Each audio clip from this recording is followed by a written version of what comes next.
शिवाजी का प्रशासन। सेना नायक के रूप में शिवाजी की महानता निर्विवाद रही है, किंतु नागरिक प्रशासक के रूप में उनकी क्षमता आज भी स्पष्ट रूप से स्वीकार नहीं की जाती। यूरोपीय इतिहासकारों की दृष्टि में मराठा प्रभुत्व, जो लूट पर आधारित था, को किसी भी प्रकार का कर लेने का अधिकार नहीं था। कुछ अन्य इतिहासकारों की मान्यता है कि शिवाजी के प्रशासन के पीछे कोई आधारभूत सिद्धांत नहीं थे और इसी कारण प्रशासन के क्षेत्र में उनका कोई स्थायी योगदान नहीं रहा। शिवाजी की प्रशासनिक व्यवस्था काफ़ी हद तक दक्षिणी राज्यों और मुगलों की प्रशासनिक व्यवस्था से प्रभावित थी। शिवाजी की मृत्यु के समय उनका राज्य पुर्तगालियों के अधिकार क्षेत्र के अतिरिक्त लगभग समस्त महाराष्ट्र में फैला हुआ था। पुर्तगालियों का आधिपत्य उत्तर में रामनगर में बम्बई जिले में गंगावती नदी के तट पर करवार तक था।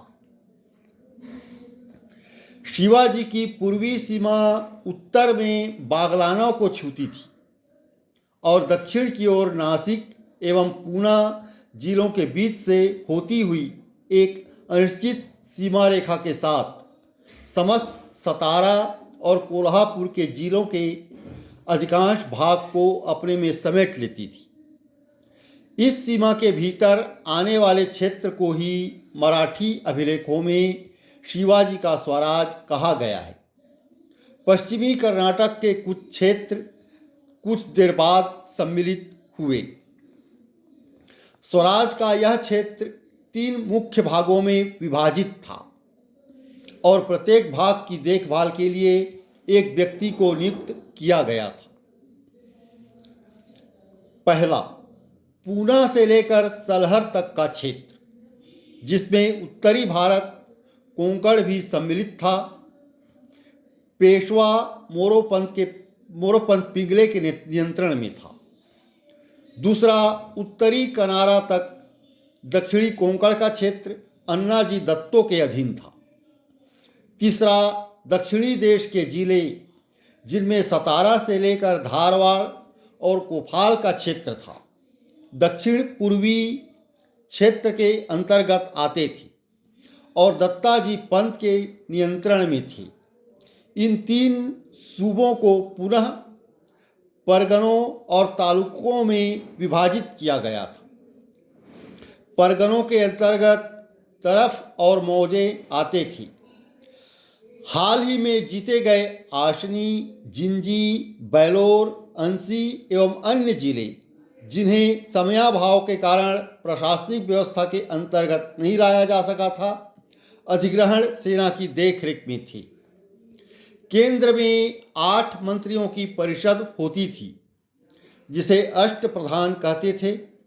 इसे किसी भी अर्थ में मंत्रिमंडल नहीं कहा जा सकता। शिवाजी स्वयं प्रधानमंत्री थे और प्रशासन की बागडोर अपने ही हाथों में रखते थे। अष्टप्रधान केवल उनके सचिवों के रूप में कार्य करते थे। उनका कार्य शुद्ध रूप से सलाहकार का था।